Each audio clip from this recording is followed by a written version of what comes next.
अस्सलाम वालेकुम। हया अहमद बिनते शफीक अहमद, आपका निकाह हैदर शाह वल जमान शाह बाउज़े हक महर सिक्का राजुल वक्त 5 लाख रुपए तय किया जाता। क्या आपको ये निकाह कबूल है? मौलवी साहब की नरम आवाज़ पर हया ने सर हिला दिया था। वो नहीं जानती थी इसकी ज़िंदगी में होने वाला हमसफ़र कौन है। ना इसने इस शख्स को देखा, ना वो इसको जानती थी। बस बाबा के जुड़े हुए हाथों ने इसे मजबूर किया था। मेरी बच्ची, तुझे एक अच्छे इंसान के हवाले करके जा रहा हूँ। वो सारी ज़िंदगी तेरा ख्याल रखेगा। मेरी ज़िंदगी का कोई भरोसा नहीं लगता है। ये एक रात भी मुश्किल गुजरेगी। बाबा की डूबती सांसों और कमज़ोर वजूद ने हया को एहसास दिलाया वो इस दुनिया में कितनी अकेली है। लेकिन जब थोड़ी देर बाद वो इनसे मिलने आई तो इनके चेहरे पर रौनक थी। उन्होंने हया का हाथ थाम लिया था। मुझे खुशी है कि मैं तुझे इस दुनिया के रहमो करम पर छोड़ के नहीं जा रहा, एक अच्छे इंसान के हवाले करके जा रहा हूँ। मैं तुम्हारा निकाह कर रहा हूँ बेटा हैदर से। वो बहुत अच्छा और नेक बच्चा है। इसने मेरी ख्वाहिश पूरी करने का वादा किया। फिर इसी रात जब बाबा की हालत ज़्यादा बिगड़ी तो नर्स ने इसके पास चली आई। आपके वालिद साहब बुला रहे हैं आपको अंदर। 2 गवाह, एक मौलवी साहब और एक अनजाना शख्स जिसने हया ने देखा भी नहीं था। वो तो बाबा की बिगड़ी हुई हालत पर चीखें मारने लगी। रहमान अंकल ने इसे तसल्ली दी, बेटा ये वक्त रोने धोने का नहीं है, बस इनकी ख्वाहिश पूरी करने का है। तुम्हारा निकाह हो रहा है।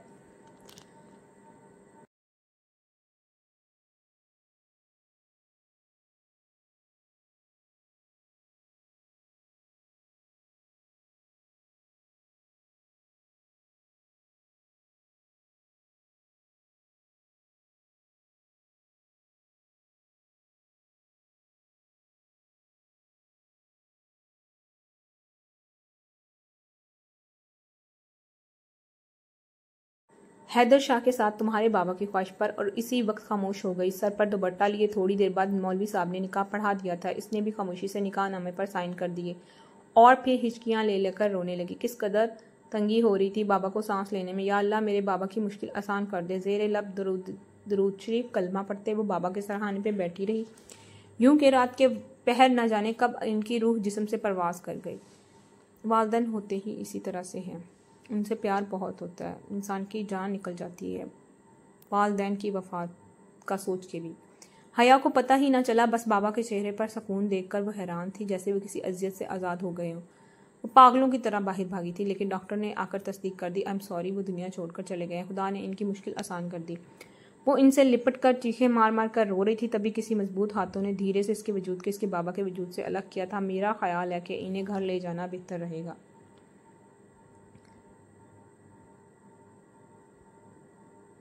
तजीज़ व तकफीन की तैयारी भी करनी है, वो अपने बराबर में खड़े बुजुर्ग से कह रहे थे। लेकिन चादर में लिपटी हया रोती रही, यहाँ तक कि एम्बुलेंस में इसके बाबा की रूह से खाली वजूद को रख दिया गया। वहीं इनका हाथ थाम कर बैठी रही, बेबसी तकलीफ गम क्या नहीं था इसके चेहरे पर। बस यकटक बाबा का पुरसकून चेहरा देखे जा रही थी। 2 दिन तक तो इस पड़ोस की औरतें लोग आते रहे बाबा की ताज़ियत के लिए, लेकिन तीसरे दिन वो खाली घर में अकेली बैठी खौफ से कांप रही थी जब इसके कानों में एक भारी आवाज़ आई थी, मेरी ज़्यादा छुट्टियां नहीं हैं, मैं तो ज़्यादा दिन नहीं यहाँ ठहर सकता, सुबह चलना होगा आपको मेरे साथ। इस आवाज़ पर हया ने नज़र उठाकर इसे देखा था। स्याह बड़ी बड़ी आंखें, लंबी खड़ी नाक, महरूर चेहरा, सफ़ेद रंगत, लंबा चौड़ा कद। तो ये है वो मेरा आखिरी सहारा जो बाबा ने मेरे लिए चुना है। आज हया ने इसे पहली बार देखा था जबकि वो इसी की खामोशी पर बेजार था। क्या ज़रूरत थी मुझे हमदर्दी में आकर अपने साथ ये बोझ लटकाने की? नहीं नहीं हैदर शाह, अपनी की गई नेकी को बदगुमानी दिल में पैदा करके ज़ाया मत करो। इसके अंदर से आवाज़ आई तो बाहर लाउंज में जाकर बैठ गया, जबकि हया अकेली ही कमरे में बैठी चुपचाप आंसू बहा रही थी।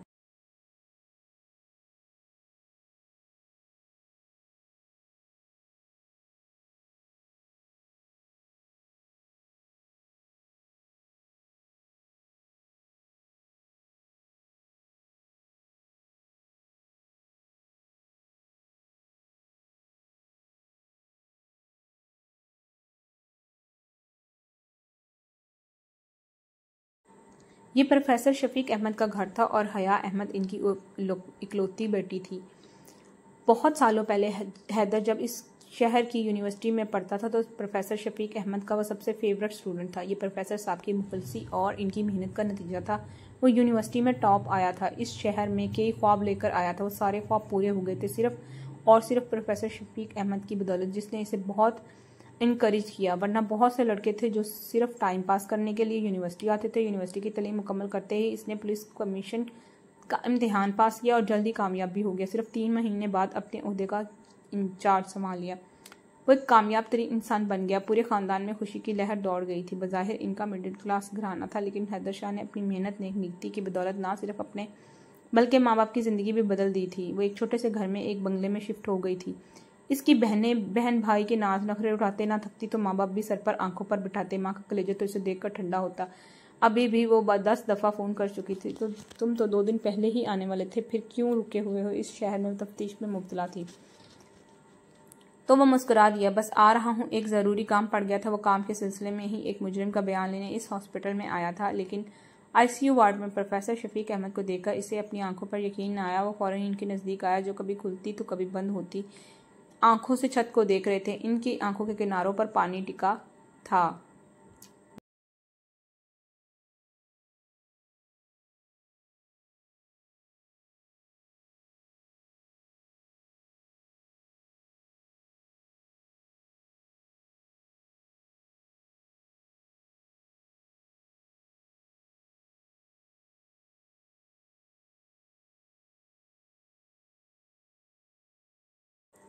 सर पहचाना आपने मुझे? मैं आपका स्टूडेंट हैदर शाह। सर मैं पुलिस ऑफिसर बन गया हूँ। चमकती आंखें लिए वो इनके सामने खड़ा था। वो इसे पहचान गए थे। फिर कमज़ोर आवाज़ में कहने लगे, हाँ हाँ, तुम्हें कामयाब देखकर बहुत खुशी हो रही है, लेकिन सर आपकी तबीयत ठीक नहीं है, आप बहुत बीमार लग रहे हैं। इनके चेहरे पर दुख की गहरी लकीरें थी।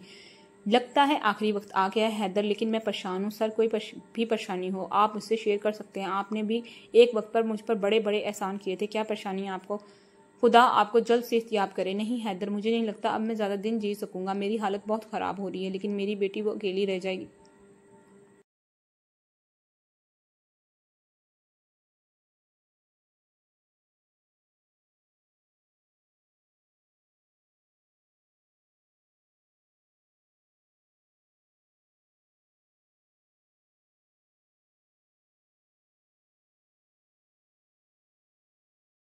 इस दुनिया में और मेरे रिश्तेदार इसे नोच नोच खा जाएंगे। वो बहुत लालची हैं। वो घर जिस पर कई लोगों की नज़र है, वो घर अपनी बेटी के नाम कर दिया, लेकिन रिश्तेदार आएंगे। सिर्फ मेरी बेटी से ज़्यादा इस घर में दिलचस्पी होगी। तो सर आपके रिश्तेदार कहाँ हैं? हॉस्पिटल में तो कोई भी नहीं। वो परेशान हुआ तो वजियत मुस्कुराहट से कहने लगे, वो सब रिश्तेदार मेरे करीब नहीं बल्कि बहुत दूर दूर के हैं।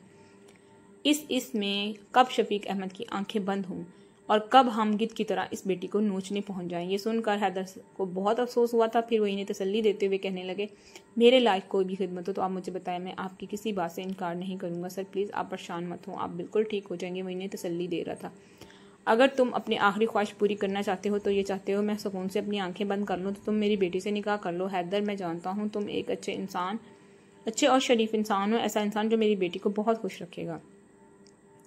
मैं काफ़ी अरसे बाद वीडियो अपलोड कर रही हूँ, क्योंकि बहुत सारी ज़िंदगी में आपके ऐसे प्रॉब्लम्स आ जाते हैं जो कि आपको एक जगह पे स्टक कर देते हैं, दिली तौर पे, ज़हनी तौर पे। लेकिन उसके बाद मैंने सोचा ये तो चलता रहेगा और मैं एक नई वीडियो अपलोड करके डालूँ। तो आज मैं काफ़ी अरसे बाद आफ्टर 20 डेज़ वीडियो अपलोड कर रही हूँ। मरते आदमी की ख्वाहिश पूरी करना जैसे इस पर फ़र्ज सा हो गया था। वो इनकार ना कर सका। चंद मिनट बाद ही इसने हयात अहमद से निकाह कर लिया, जिस लड़की को इसने देखा तक नहीं था। काली चादर में मबलूस लड़की, जिसका चेहरा भी ठीक से दिखाई नहीं दे रहा था। बगैर सोचे समझे इसने ये कदम उठाया, ये जाने बिना कि वो अपने माँ बाप का इकलौता बेटा था। इसकी शादी के ख्वाब इसकी बहनों ने, इसके माँ बाप ने कई सालों से देख रखे थे, लेकिन वो मुसलसल इन्हें टालता आ रहा था। इसे अपने ओहदे, अपनी नौकरी से दीवानों की तरह मोहब्बत थी। इस दीवानगी में वो बीवी जिसे जिम्मेदारी नहीं पड़ना चाहता था, लेकिन इसे क्या मालूम था अचानक से वो ये जिम्मेदारी कबूल कर लेगा।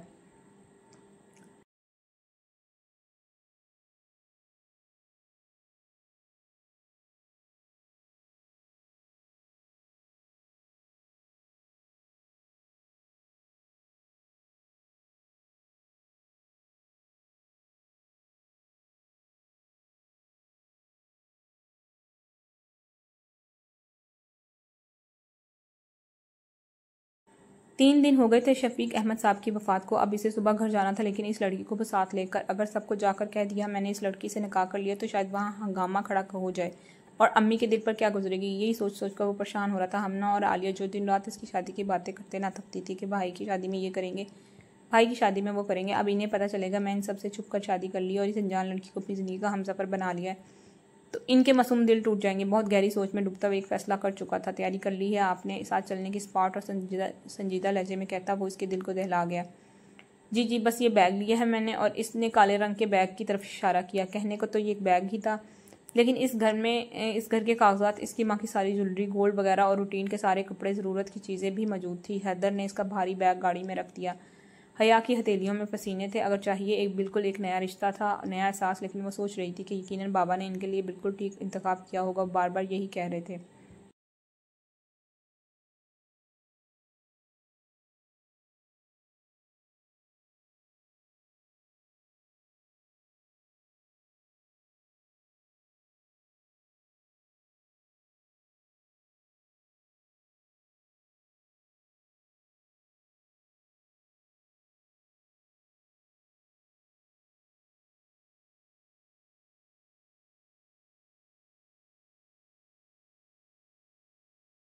कि ये शख्स जिंदगी भर इसका ख्याल रखेगा, इसकी हिफाजत करेगा। शुक्र था खुदा ने इसके लिए एक मजबूत सहारे का बंदोबस्त कर दिया था। वो रब की शुक्रगुजार हो रही थी जब हैदर शाह की आवाज़ पर चूकी।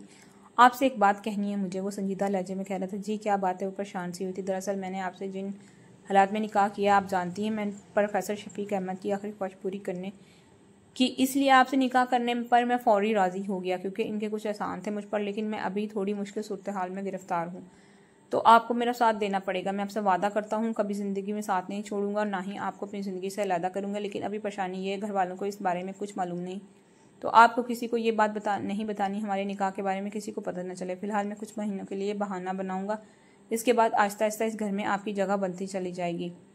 मैं फिर बता दूंगा सबके सामने सच्चाई। वो ठहरे हुए संजीदा लहजे में बात कर रहा था।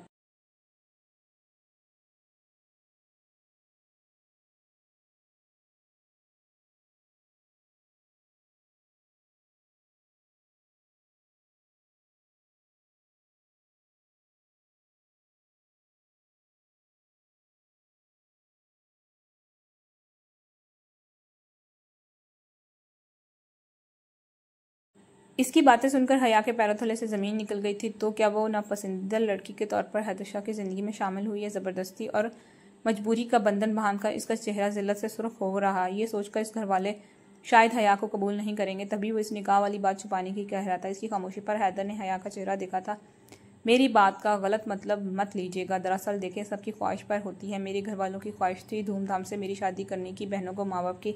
लेकिन अचानक से इन्हें शौक लग सकता है इस बात का। मैंने इन सबसे छुप कर निकाह कर लिया है।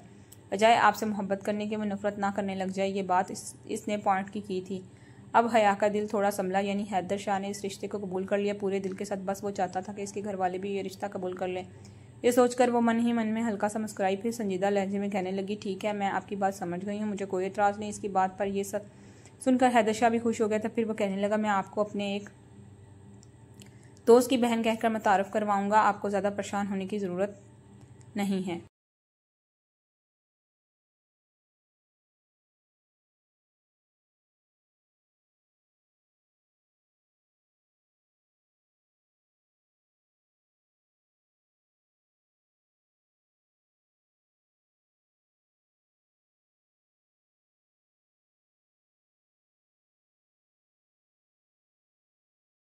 सारी सूरत हाल मैं संभाल लूंगा।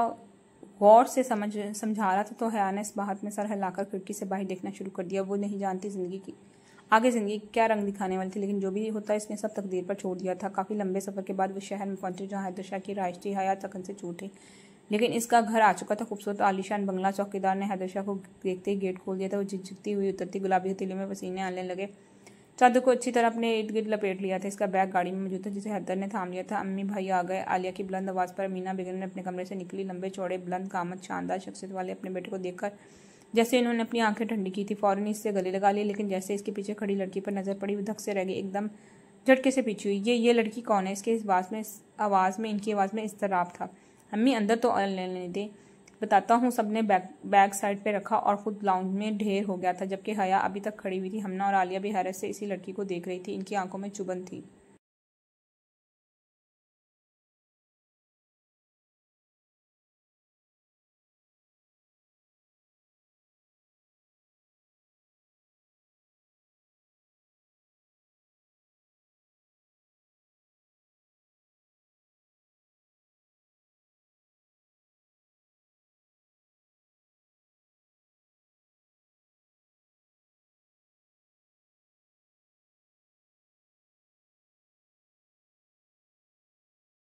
आखिर भाई के साथ आने वाली ये खूबसूरत लड़की कौन है जो नजरें झुकाए खड़ी है? लंबी लंबी स्याह पलकें, गुलाबी होंठ, गोरा चिट्टा रंग, कद भी मुनासिब। इन तीनों को यूं शाख की कैफियत में देखकर हैदर ने जल्दी से बात बनाई थी। अम्मी, मेरे दोस्त की बहन है। दरअसल वो बहुत ही ज़्यादा परेशानी में है, इसकी जान को खतरा है, बल्कि यूं समझे वो कहीं छुपा हुआ है।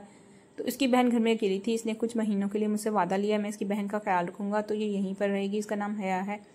कुछ इसकी बात ना बन रही थी। अजीबोगरीब बहाने बनाते इसने अम्मी की गलतफहमी दूर की। अमीना बेगम एक गहरा सांस लिया। वो तो कुछ और ही समझी थी, लेकिन हैदर की बात सुनकर उनकी जान में जान आई थी, तो उन्होंने इस बात में सर हिला दिया। अच्छा अच्छा ठीक है, बैठ जाओ बेटा। अब उन्होंने लगावट से कहा, जबकि हमना और आलिया भी आप दिलचस्पी से इस लड़की को देख रही थी।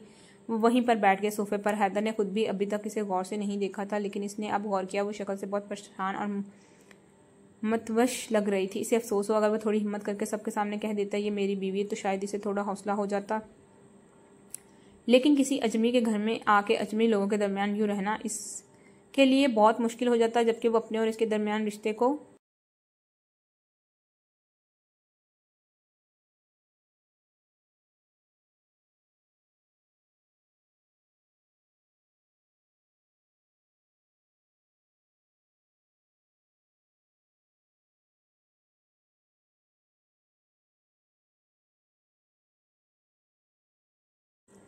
भी छुपा रहा था। ये बात इसके दिल को बोझल कर रही थी, लेकिन वो जल्दी से उठ खड़ा हुआ और अम्मी से कहने लगा, आप खाना लगवाएं, मेरा ख्याल है कि मैं फ्रेश होकर आता हूँ, बहुत थकन महसूस कर रहा हूँ। और अम्मी, इसके लिए कोई कमरा सेट करवा दीजिएगा आप। अमीना बेगम लापरवाही से कहने लग गई, अरे एक सर्वेंट क्वार्टर खाली है, वहां पर छोड़ दो इस लड़की को। ये सुनकर हैदर एकदम पलटा। क्या हो गया अम्मी, मेरे दोस्त की बहन है, कम से कम इसके सामने तो आप ऐसी बातें ना करें। वो सरगोशी में कहने लगा तो मीना बेगम जल्दी से कहने, अच्छा ठीक है, मैं सुगरा से कह देती हूँ, सामने वाले कमरे की सफाई कर देगी। वैसे भी वो काफ़ी अरसे से खाली पड़ा। ये लड़की बहुत बुरी लग रही थी, कैसे मुंह उठाकर किसी अजनबी नौजवान के साथ चली आई। मुझे तो कुछ दाल में काला लग रहा है। इनके दिल में अचानक ख्याल आया था, जबकि हया अभी तक सर झुकाए खामोश बैठी उंगलियां चटखा रही थी। हमना और आलिया ने भी इस लड़की में खास दिलचस्पी ना दिखाई थी। वो जो ना जाने क्यों उनके घर चली आई थी, वो भी इनके लाडले भाई के साथ।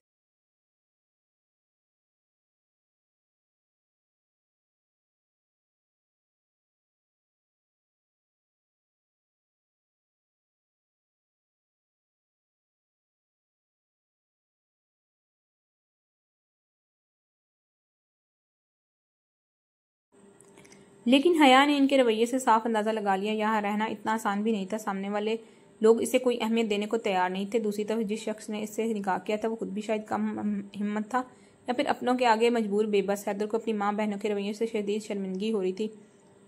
बज़ाहिर नहा धोकर वो फ्रेश हो गए थे, लेकिन अमीना बेगम को पहली फुर्सत में अपने कमरे में बुलवाया। हमना और आलिया को भी। क्या हो गया अम्मी, आप लोगों को किस तरह बर्ताव कर रही हैं? इस मेहमान से वो चंद दिनों के लिए यहाँ, ये कम से कम थोड़ी तवज्जो, थोड़ी अहमियत तो दें। ये सुनकर अमीना बेगम कहने लगी, अच्छा अच्छा, एक दो महीनों के लिए आई है, ठीक है, कोई बात नहीं, मैं तो समझी यहीं पर रहेगी ये, लेकिन बेटा तुम्हें इसे यहाँ नहीं लेकर आना चाहिए था। किसी नौजवान लड़की की जिम्मेदारी उठाना आसान बात नहीं है। हैदर ने किसी तरह इन्हें समझा दिया था, लेकिन वो जानता था इसकी माँ एक सख्त मिजाज वाली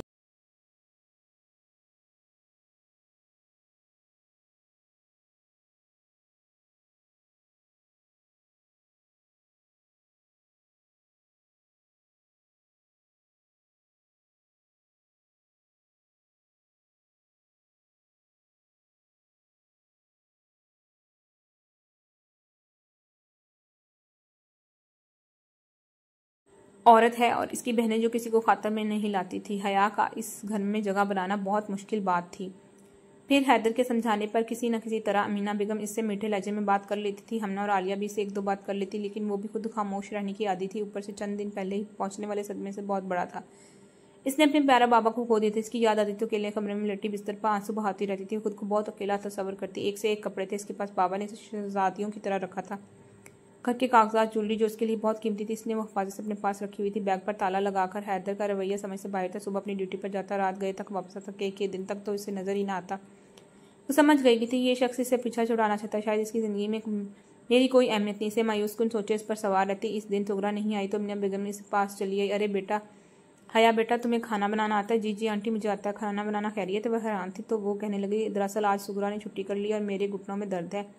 हमने और आलिया तो किसी काम की नहीं। अगर तुम्हें खाना बनाना है तो आज चिकन बनाओ, चिकन पुलाव और मटर कीमा बना लो, साथ में सलाद और रायता भी बना लेना। जी आंटी, मैं बना लूँगी। इसने बुरा माने अपनी खिदमत पेश की थी। फिर रात का खाना बनाकर टेबल पर लगा दिए। इसे काम करने में कोई शर्म महसूस ना होती थी। बाबा के लिए खुद वो अपने हाथों से खाना बनाती थी।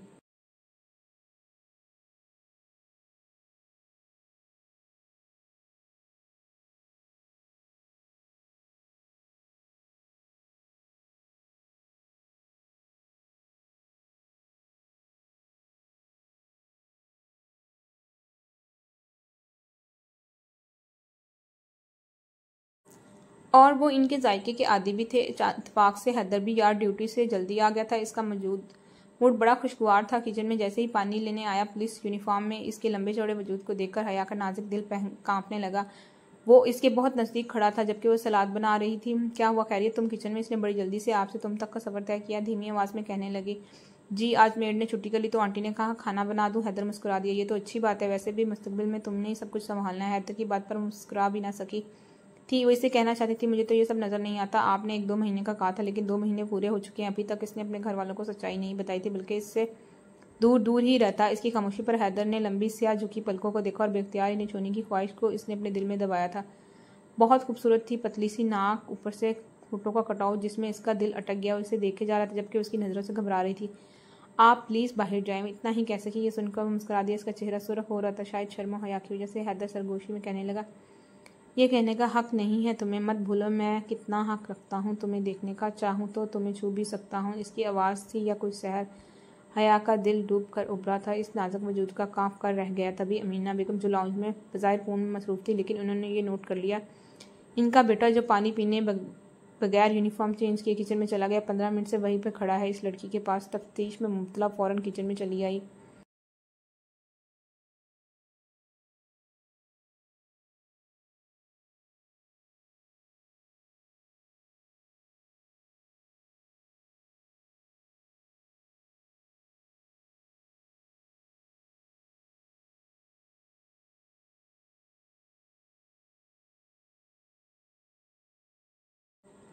बन गया खाना। इनकी आवाज़ पर हया ने खौफ से उछली थी, जबकि हैदर बिना डरे वहीं पर खड़ा रहा। हुआ बेटा, जाकर कपड़े बदल लो, जल्दी से आ जाओ खाने की टेबल पर, मैं तुम्हारे बाबा को भी बुला रही हूँ। अम्मी के कहने पर वो वापस पलट गया, लेकिन अमीना बेगम ने हया का चेहरा देख लिया जो बहुत सुर्ख हो रहा था। इसने अपना सर इतना झुकाया हुआ था कि इन्हें महसूस ही ना हुआ कि वो किस बात पर इतनी शर्माई। मुझे तो कुछ दाल में काला लग रहा है। एक बार फिर तफ्तीश ने इनके दिल में सर उठाया था, लेकिन जब अपने बेटे का खाने के टेबल पर नॉर्मल रवैया दिखा तो फिर उन्होंने इस बात को अपने दिल से झटक दिया। खाना बहुत ही मज़ेदार था। हैदर भी तारीफ़ करना चाहता था, लेकिन अपने लफ्ज़ सी लिए, लेकिन इसकी जगह ज़बान शान तारीफ़ की। खाना आज बहुत ही मज़ेदार बनाया है। किसने बनाया है आज खाना? वो हैरान थे। मीना बेगम को एक ही दम जलन सी महसूस हुई। आज तक इन्होंने कभी इनके बनाए खाने की तारीफ़ नहीं की। इस अजनबी लड़की के खाने की तारीफ़ करने में पेश थे। तभी लापरवाही से कहने लगी, अरे वही लड़की, हैदर के दोस्त की बहन, सारा दिन कमरे में न जाने क्या लिट्टी सोचती रहती है। मैंने कहा अच्छा है, मसरूफ़ रहेगी। तभी किचन में खड़ा कर दिया। इसे तुम तो कह रहे थे वो 2 महीने के लिए आई है, अभी तक इसका भाई वापस नहीं आया क्या? अमीना बेगम तेज़ लहजे में हैदर से कहा। पानी पीते एकदम से अच्छू सा लगा था। चले जाएगी अम्मी, खुदा का खौफ करें, वो बेचारी सुनेगी तो क्या सोचेगी हमारे बारे में। बामुश्किल इन्हें खामोश कर आके वो खाना खाने लगा, लेकिन दिल में सोच रहा था हैदर शाह जल्दी कुछ करो, इससे पहले कि बात ज़्यादा आगे बढ़ जाए।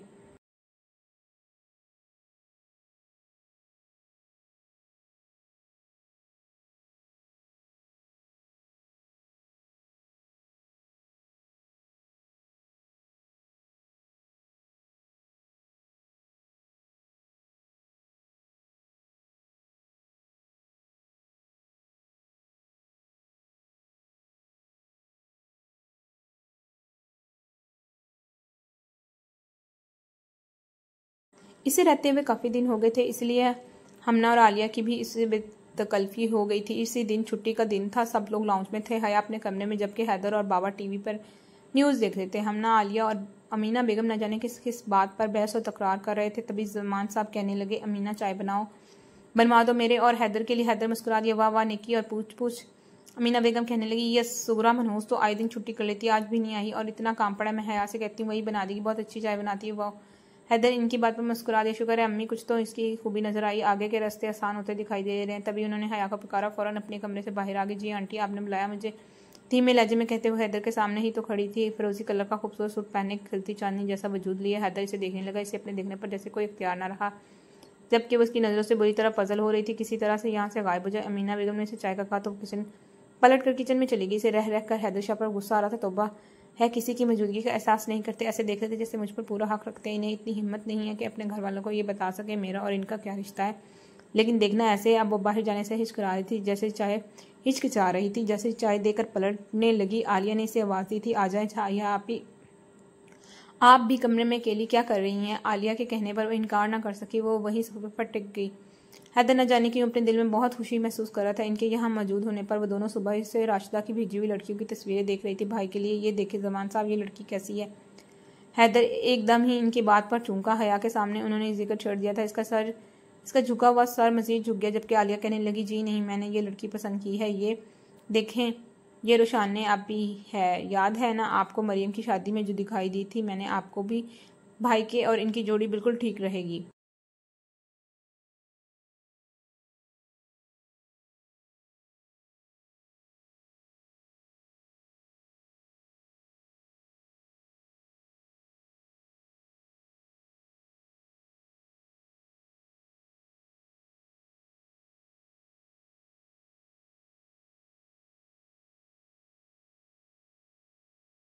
वो दोनों बहनें तबसरे कर रही थी, जबकि मीना बेगम इनकी बात पर मुस्कुरा रही थी। अब जल्दी तुम भी कोई पसंद कर लो, ये हैदर लड़की ताकि बात आगे बढ़ाई जा सके। हैदर कुछ ना बोल सका, जबकि जमान साहब कहने लगे, इससे पूछने की क्या जरूरत है, जब इसे कोई पसंद ही नहीं तो तुम लोग खुद ही देख के इसके लिए कोई सिलेक्ट कर लो। हया का चेहरा बहुत सुर्ख हो रहा था।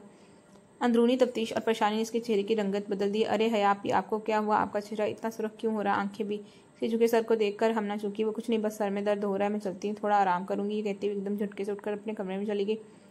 इसके जाते ही अमीना बेगम कह रही थी, लो ये इस लड़की को क्या हो, इंसानों में बैठना तो उसे पसंद नहीं। जबकि हैदर जानता था वो क्यों उठ गई। तभी खोए खोए लहजे में कहने लगा, ऐसा मत कहें अम्मी, शायद इसकी तबीयत ठीक नहीं थी। अच्छा, तुम्हें बड़ा पता है इसकी तबीयत का? अमीना बेगम के तेज लहजे पर वो बुखलाया था। मैं तो बस ऐसे ही कह रहा था। वो उठते हुए कहने लगा, अच्छा फिर बताते तो जाओ, कौन सी लड़की अच्छी है? मुझे कोई भी लड़की पसंद नहीं है अभी। अब आप ये मौजूद रहने दें, बल्कि हमना और आलिया की शादी की तैयारी करें। और दोनों बहनें धक से रह गई। हरगिज नहीं, भाई की शादी पहले होगी। वो दोनों आपस में बहस तकरार कर दी थी, लेकिन हैदर कमरे में आकर परेशान हो गया। करें तो करे क्या? अम्मी को कैसे बताए वो इन मोनी लड़की से निकाह कर चुका है, जबकि इसके दिल में बस गई है। इसे देखते ही जैसे इसकी आंखें ठंडी हो जाती हैं और दिल भी खुश। वो भी तो जल्द से जल्द इसे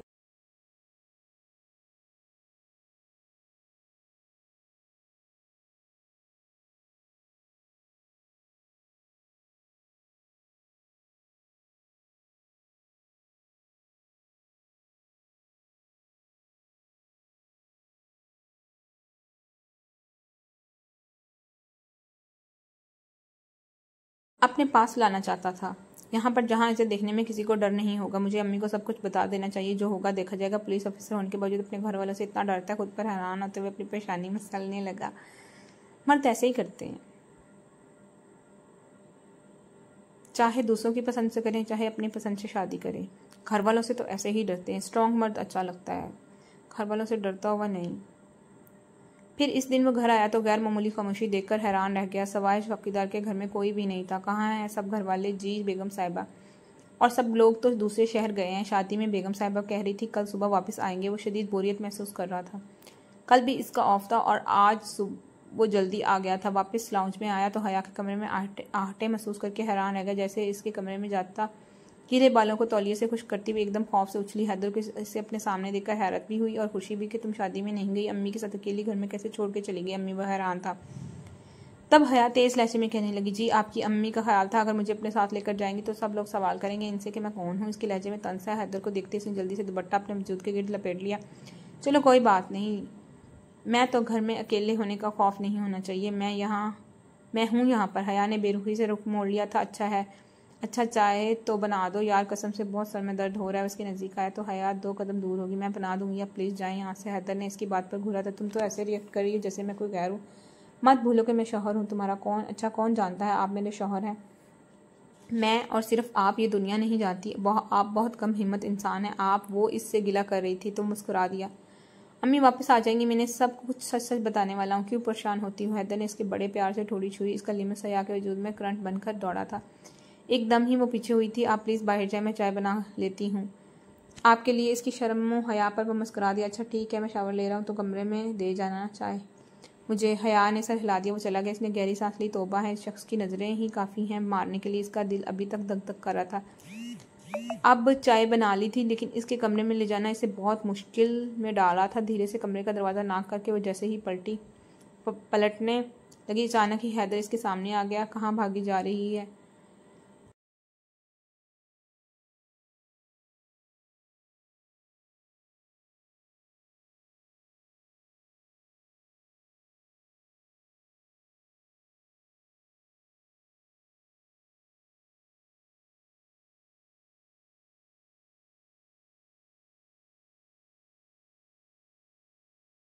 थोड़ी देर बैठो, कौन सा आज कोई घर पर है जो तुम्हें इतना खौफ सता रहा है? हया का चेहरा खफत से सुर्ख पड़ गया। प्लीज़ जाने दो मुझे। हैदर ने इसके दोनों हाथ थाम लिए, मजबूत हाथों में थामे इसके नाजुक खूबसूरत हाथों को अपने लबों से छू रहा था। हया तड़प कर रह गई, ये क्या कर रहे हैं आप? छोड़े मुझे, आज नहीं छोड़ूंगा। हया ने इसे धक्का दिया। ऐसा कुछ हक नहीं रखते आप, अभी रुखसती नहीं हुई है हमारी। वो बाहर जाना चाहती थी लेकिन हैदर ने इसे बाजुओं में समेट लिया। प्लीज़ यार, आज मुझे अकेला छोड़कर मत जाओ, बहुत दिल चाह रहा है मेरा तुम्हें अपने करीब देखने को। ये सुनकर वो कांपने लगी। होश में तो हैं? ये क्या कर रहे हैं? अभी रुखसती नहीं हुई है, ये सब कुछ करना मुनासिब नहीं। रुखसती नहीं हुई तो क्या हुआ? निकाह जैसा मजबूत ताल्लुक है मेरा तुमसे। इसकी आंखों में बहुत बोझल हो रही थी जबकि हया का नाजुक दिल कांप रहा था। देखें प्लीज़, मुझे जाने दें। हो जाएगा कुछ? क्या हो जाएगा? वो हैरान था। प्रेगनेंसी मेरा मतलब है बच्चा हो जाता है ये सब करने से। अभी तक आपने आंटी और किसी को बताया भी नहीं हमारे निकाह के बारे में। ये सुनकर वो जोर जोर से हंस पड़ा, फिर सरगोशी में कहने लगा, बच्चा पैदा करना इतना भी आसान नहीं है, लेकिन आज मैं तुम्हें नहीं जाने दूंगा। फिर 2 दिन बाद अम्मी तो आ तो रही हैं, मैं इन्हें सब कुछ बता दूंगा। तुम्हें इतना परेशान होने की क्या जरूरत है? उसके चेहरे पर काले बालों को समेट रहा था नर्मो नाजुक वजूद की लू देती कांच सी आंखें। वो लम्हे थे इतने बेख्तियार, हैदर खुद पर सब कुछ अख्तियार हो बैठा। हया इसके सामने बेबस थी, तन्हाई बेबसी। वह हैदर को रोकने में नाकाम रही।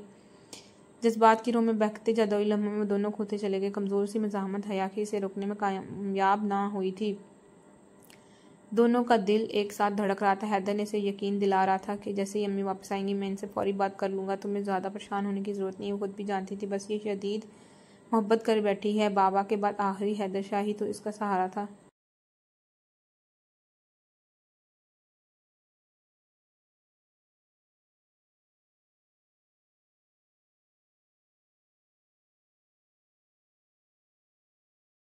औरत मर्द पर यकीन करके ही तो मार खाती है, और फिर जब उसका दिल टूटता है तो फिर वो टूटती है।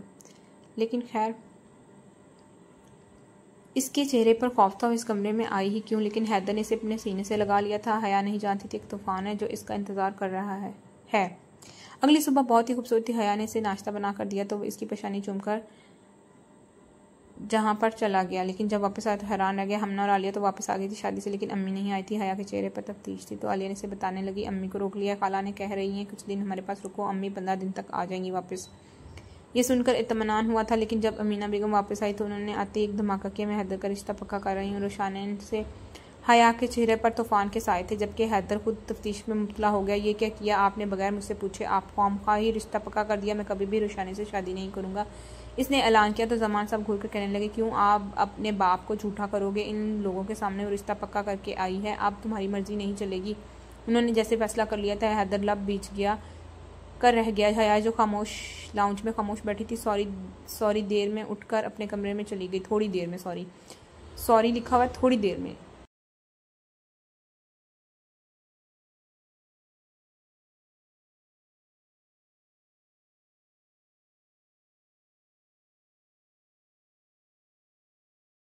घुटनों में मुंह दिए मुसलसल रोई जा रही थी, लेकिन हैदर जानता था वो कितनी परेशान होगी। वो किसी तरह बहाना ढूंढ रहा था इसके पास जाने का, लेकिन इसे मौका ही ना मिला। अगले दिन एक और बुरी खबर इसकी मुंतज़िर थी। सारे पुलिस ऑफिसर को एक खास ट्रेनिंग पर 6 महीने के लिए दूसरे शहर भेजा जा रहा था, जिसमें हैदर शाह का नाम भी आ गया। इसके बाद इसके ओहदे को तरक्की मिल जाती। घर आते इसने बाप से ये जिक्र किया वो हरगिज़ इस ट्रेनिंग पर नहीं जाना चाहता, लेकिन जमान साहब ने इसे समझाया यही मौका है, फिर शादी हो जाएगी, बीवी बच्चे, इसके बाद मौका नहीं मिलेगा। वो परेशान सा था, लेकिन ये बात हया को भी पता चल गई थी। वो लान में अकेली फूलों के पास बैठी थी जब हैदर इसके करीब आ खड़ा हुआ। इतनी परेशान क्यों? मैं हूं ना तुम्हारे साथ। हया फट पड़ी, कब हैं आप मेरे साथ?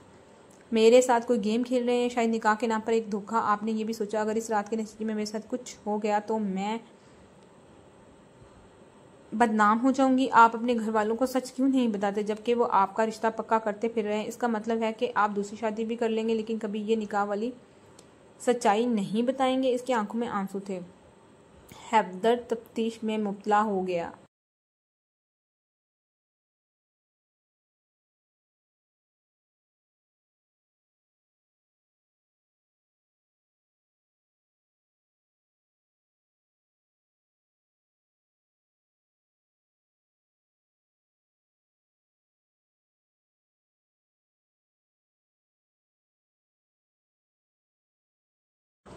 इसका बस न चल रहा था कि उसे आंसू अपने लबों से सुन ले। पूरे दिल की शिद्दत से इसे चाहने लगा था। मेरी ज़िंदगी में तुम्हारे अलावा और किसी की कोई जगह नहीं। मैं बिल्कुल भी परेशान होने की ज़रूरत नहीं। एक और चीज़ लाया हूँ मैं तुम्हारे लिए। इसने खूबसूरत इनके मोबाइल के हया के हवाले किया। जो भी परेशानी हो बस मुझे कॉल करके बता देना, मैं तुमसे राब्ते में रहूँगा, बिल्कुल भी परेशान होने की ज़रूरत नहीं। उसे तसल्ली देता ट्रेनिंग पर चला गया, ये कहकर हर महीने मिलने आता रहूँगा। हया ने इसका दिया हुआ मोबाइल अपने पास रखकर संभाल लिया था। वो तो जैसे हर रोज़ उसका इंतज़ार करती, लेकिन जब महीना मुकम्मल हो गया तब भी हैदर वापस नहीं आया तो इसे तफ्तीश हुई। तकरीबन रोज़ाना में इससे राब्ते में थी, लेकिन एक दिन सुगरा के हाथों इसका मोबाइल गिरकर ज़मीन बोस हो गया। वह सफाई कर रही थी, जबकि हया फटी फटी निगाहों से टूटे हुए मोबाइल को देख रही थी। ये क्या किया आपने? वो जानती थी कि ये मोबाइल हैदर से राब्ते का जरिया था, लेकिन अब वो टूट गया था और इसे बनवाना नामुमकिन था। वो किससे कहती? इसकी आंखों में आंसू थे।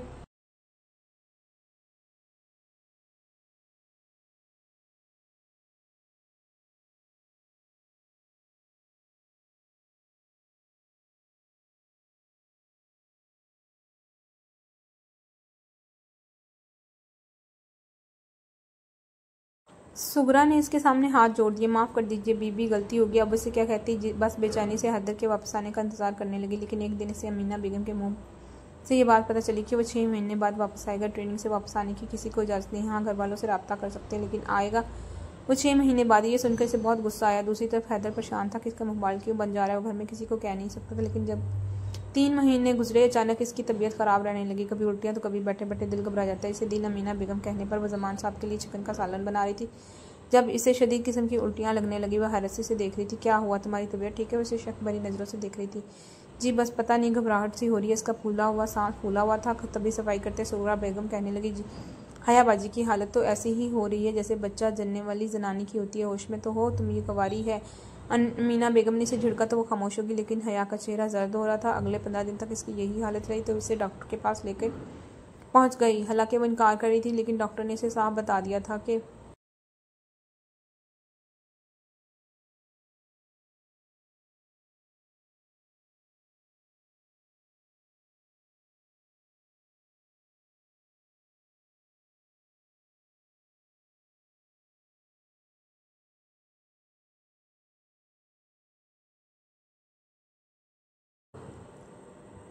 ये 4 महीने प्रेग्नेंट है, ये आपकी बहू क्या? लेकिन अमीना बेगम लब बीच लिए खामोशी से लेकर घर आई। घर आते इसके मुंह पर थप्पड़ मारा। किसके साथ मुंह काला करके ये गुल खिलाया है तुमने हयात? यहाँ तो कोई भी ऐसा नहीं है। ये बाहर भी जाती रही है। वो नफरत से हया के चेहरे को देख रही थी, जबकि वो कांप रही थी। हमना और आलिया भी बच्ची तो नहीं थी। ये बात ना समझती। वो भी हकारत भरी नज़रों से इसे हया के वजूद को देख रही। जब पता चला कि वो बिन ब्याही माँ बनने वाली है, कुंवारी होकर ऐसी कोई गलत हरकत की है, मैंने किसी के साथ नहीं किया। आंटी मैं सच कह रही हूँ, बच्चा किसी और का नहीं बल्कि आपका ही है। मेरा मतलब ये हैदर का बच्चा है। हम दोनों का निकाह हुआ था, लेकिन वो आप लोगों के खिलाफ खौफ की वजह से सच्चाई बताने से डर रहे हैं। मर्द इतना डरपोक हो ना तो उस मर्द पे सूट नहीं करता। और इंतहाई गलत बात है कि आप माशरे के लिए, ससुराल वालों के लिए एक औरत को तन्हा छोड़ देते हैं। एक औरत सब कुछ बर्दाश्त करती, घर भी छोड़ती और ससुराल भी, और मर्द इतना सा फेस नहीं कर सकता। सच बता दे। हया ने इनकी आंखों में आंखें डालकर जवाब दिया था, क्या बदकिरदार लड़की, मेरे बेटे पर तोहमत लगाती हो? मेरा बेटा ऐसा हो ही नहीं सकता। तुम इस पर झूठा इल्ज़ाम लगा रही हो। इससे पहले तुम लोगों को इसके बारे में अच्छी तरह बातें कहूँ, इस पर इल्ज़ाम लगाओ, यहाँ से चली जाओ चुपचाप। हैदर के आने से पहले पहले अगर जमान साहब को ये पता चल गया तो वो खुद तुम्हें जान से मार देंगे। अमीना बेगम तो गुस्से से पागल हो रही थी, जबकि हमना और आलिया कहने लगी, अम्मी देखिए कितने दिनों से ये हमारे घर रह रही है, लेकिन कितनी मकार लड़की निकली है। चुपचाप कोशिश कर रही थी कि किसी तरह हम इसकी शादी भाई से कर दें, फिर हमने ऐसा नहीं किया तो ये इन पर इल्ज़ाम लगा रही। कितनी झूठी है ये लड़की। वो दोनों इससे नफरत भरी नज़रों से देख रही थी, जबकि आलिया की आंखें फटी की फटी रह गई। मैं झूठ नहीं कह रही, आप अभी हैदर से फ़ोन करके पूछ सकती हैं। इन्होंने मुझसे निकाह किया और ये बच्चा इन्हीं का है। आंटी प्लीज़ मेरी बात का यकीन करें। लेकिन अमीना बेगम ने गुस्से में इसका हाथ पकड़ा था। चलो निकलो यहाँ से, तुम्हारी इस घर में कोई जगह नहीं है। मैं चली जाऊँगी आंटी यहाँ से, लेकिन मैं अपना सामान, अपनी कीमती चीज़ें यहाँ से लेकर जाऊँगी, जो मेरी ज़िंदगी का सरमाया है। इसकी आंखें आंसू बरसा रही थी। इसे यकीन नहीं आ रहा था कि अमीना बेगम इसकी बात पर ये यकीन क्यों नहीं कर रही हैं। ये बच्चा हैदर का है। निकाह नामा भी हैदर के पास ही था। काश निकाह नामा इसके पास होता तो सबूत के तौर पर इनके सामने पेश कर देती। रात के 11 बज रहे थे। अमीना बेगम ने इसे घर से बाहर निकाल रही थी। काश एक बार हैदर के बाबा ही आ जाते तो इनके पांव से लिपट जाती, इन्हें सच्चाई का यकीन दिलाती, लेकिन वो तीनों माँ बेटियां जैसे इससे दुश्मन बन गई थी। अंधेरी रात में इसे घर से बाहर निकालते इनका दिल ज़रा भी खौफ से ना कांपा था। और ये बात तो शोहर को सोचनी चाहिए कि मेरी बीवी पे ये वक्त आ गया। वो बस औरत को तसल्लियाँ देता है और ये कहता है कि सब संभाल लूँगा, लेकिन संभालने टाइम पे औरत को संभालना पड़ती है हर चीज़। ये बड़ी तकलीफ दे बात होती है। मर्द पूरी तरह से अगर मजबूत हो तो ज़्यादा अच्छा होता है। लेकिन खैर, कहानियाँ इंतहाई खूबसूरत अच्छी कहानी है, पर यह तकलीफ दे मोड़ है। अब अपना बैग, ज़रूरी सामान, कागजात वगैरह सब कुछ लेकर हया इस घर से निकली थी। वो जानती थी इसके पास कोई ठिकाना नहीं, लेकिन दूसरे शहर में मौजूद बाबा का घर जो इस वक्त खाली पड़ा है, वह खुद अपने हाथों से इस पर ताला लगा कर आई थी। इस घर की चाबी हया के पास मौजूद थी। सारे जेवरात, घर के कागजात, वो कहाँ जाती, आधी रात को न जाने बस मिलेगी या नहीं। खौफ और दहशत से इसका दिल कांप रहा था। ना से हैदर का नंबर मालूम था, ना इसके पास मोबाइल। कोई आसरा बजाए तो कहाँ जाए। ऐसी हालत में मतलब बस स्टैंड के पास आकर खड़ी हो गई थी। कंडक्टर, बस ड्राइवर, सब लोग इसे अजीब अजीब नज़रों से देख रहे थे, जबकि वो अंदर ही अंदर कांप रही थी। या खुदा, मेरी हिफाजत फरमा। अचानक एक कार इसके नज़दीक आ रुकी। वो इस कार में बैठे शख्स को देखकर हया की आंखें पट्टी की पट्टी रह गई थी। औरत जब किसी मुश्किल का सामना करती है ना, तो वो टूट कर फिर बहुत मजबूत बनती है।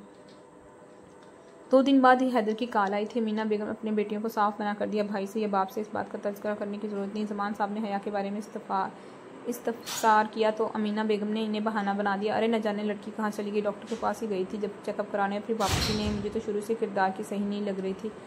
ज़मान साहब ये सुनकर हैरान रह गए कि वो लड़की लगती तो नहीं थी, ऐसी बहुत घरेलू और मशक़ी लड़की।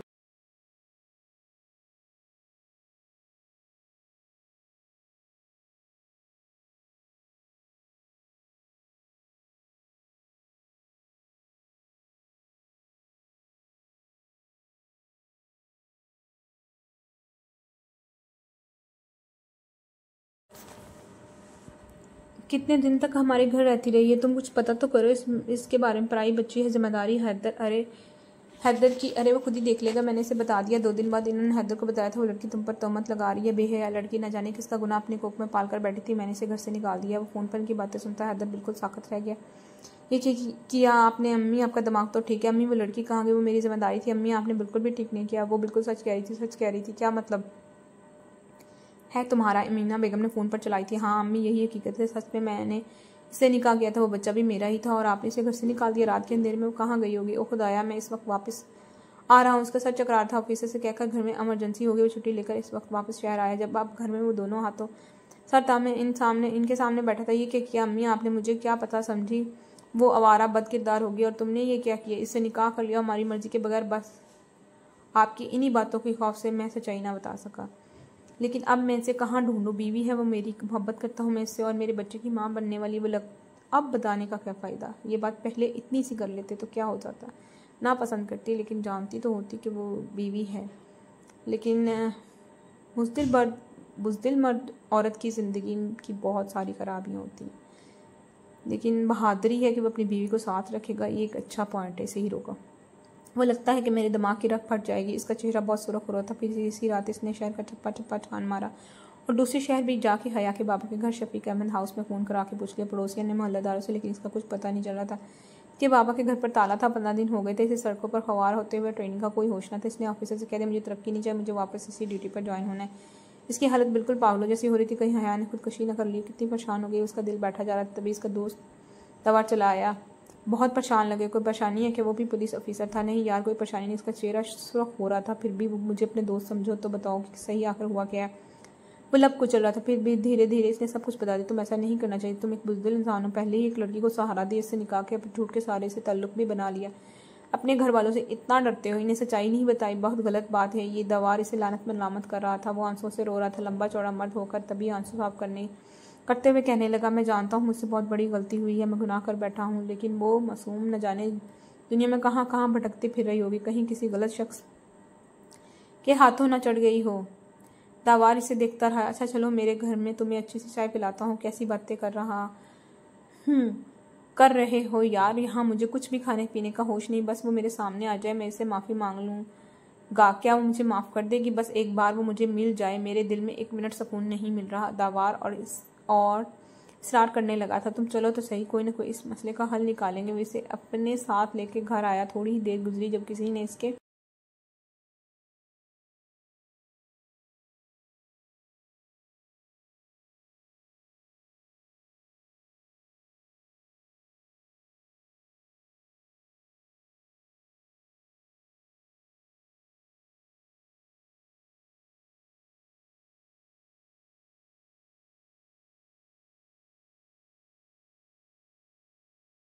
जब किसी ने इसके सामने चाय रखी, वो समझा दवार की बीवी नाइला होगी, लेकिन जैसे ही निगाह उठाई सामने खड़ी हया को देखा, वो कुछ बोलने के काबिल ना रहा था। सख्ते के आलम में इसे देख रहा था। इसकी आंखों में कहर था, गुस्सा था, नफरत की चिंगारी थी। वो तो दवार के कहने पर चाय लेकर आई थी, लेकिन इसे क्या मालूम था सामने इसका मुजाजी खुदा बैठा होगा। वो हम सफ़र जो इसे बीच रास्ते में छोड़कर चला गया था एकदम ही तेजी से पलटी तो हैदर इसके सामने आ गया। यकीन नहीं आ रहा तुम मेरे सामने हो, क्या मैं तुम्हें छूकर देख सकता हूँ? हया ने इसका हाथ झटक दिया। जी नहीं, मैं आपको इसकी इजाज़त नहीं दूंगी, मुझे आपसे तलाक चाहिए। हैदर शाह, मुझे आपके साथ सारी जिंदगी नहीं गुजारनी, वो नफरत से कह रही थी। ठीक ही तो कर रही थी, जिल्लत और बदनामी और घर से वही निकाली गई थी। अगर इस रात दवार भाई मुझे ना मिलते, मुझे वो यहाँ लेकर ना आते तो न जाने मेरे साथ क्या होता, क्योंकि आपकी वालदा आपकी बहनों ने मुझे घर से धक्के देकर बाहर निकाला। उन्होंने मेरे मुंह पर थप्पड़ भी मारा, लेकिन मेरा जुर्म क्या था? क्या मुझे इसी बात की सज़ा मिली? मैंने आपसे कोई पसंद नहीं की, शादी नहीं की थी, कोर्ट में जाकर निकाह नहीं किया था, ना मेरे बाबा ने आपके साथ कोई ज़बरदस्ती की थी। फिर आपने मेरे साथ ये सब क्यों किया? हैदर कुछ बोलने के काबिल ना रहा था। प्लीज़ मुझे माफ़ कर दो हया, मैं तुमसे किसी सूरत माफ़ी मांगू, तुम मुझे माफ़ कर दो। जो कुछ भी तुम्हारे साथ हुआ है पिछले 20-25 दिनों में से एक मिनट नहीं सोया। तुम मेरी हालत देखो, हर पल तुम्हें तलाश किया, कोई जगह ऐसी नहीं छोड़ी जहाँ पर मैंने तुम्हें ना ढूंढा हो। इसकी आवाज़ में दर्द था, तकलीफ थी। दवार ने हया के सर पर हाथ रखा। मैंने खुद इसकी हालत देखी, ये बिल्कुल टूट गया। तुम्हारी वजह से तुम्हें अपनी ज़िंदगी ना पाकर इसके घर वाले भी शर्मिंदा हैं, तुमसे माफ़ी मांगना चाहते हैं। हया, तुम भी अपना दिल बड़ा करके इसे माफ़ कर दो। हया ने सर झटका था। जी नहीं, मैं इसे माफ़ नहीं करूँगी, ना मैं इसके साथ रहूँगी, बस मुझे इससे तलाक चाहिए। और भाई, मुझे अपने घर जाना, अपने बाबा के घर, इस बच्चे के साथ अपनी पूरी ज़िंदगी गुजार लूँगी। बेरुखी से कहकर वह कमरे में चली गई। मर्द एक दफ़ा गलती करते तो माफ़ हो जाता है, लेकिन बार बार गलती करने वाले मर्द की माफ़ी नहीं होती है। यहाँ पे तो वो एक दफ़ा गलती करके उसका साला के लिए तैयार है। इसका दिल भी रहम आ जाएगा हया के।